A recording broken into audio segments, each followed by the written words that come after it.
Инкубатор жасап шықтым. Полностью пеноплекс, пенополистирол дей ма, пеноплекстен жасалған. Смотровой окошкасы. Оргстекло. Оргстеклодан жасалған. 1 мм оргстекло. Мынау іші. Крышкасы мұны. Екі пенополистирол. Жан-жағын герметикпен жақтым. Кәдімгі өзіміздің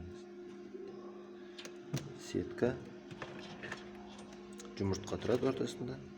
Астында су тұрады лотоктармен. Мынау вентилятор арғарыта өріліп тұр. Ол біздің лампочкаға өріліп тұр.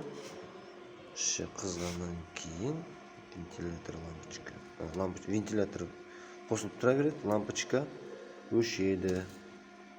Инкубатордың іші қызып, определенный өзінің температурасын алғаннан кейін. Так, енді сыртына оралсақ, сыртында жауып қояйық.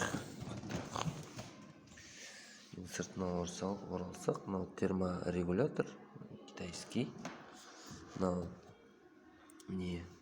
датчик влажности и температуры. Блок питания 24 вольт. 12 вольт деп 12 вольтқа қолданылады негізі. Бірақ блок питания 24 вольт. Қосып едім, істеп тұр екен, істеп тұр бәрі. Өлшеп нетіп едім. Болды, артық аса ештеңесі жоқ. Переворот. Мына жерге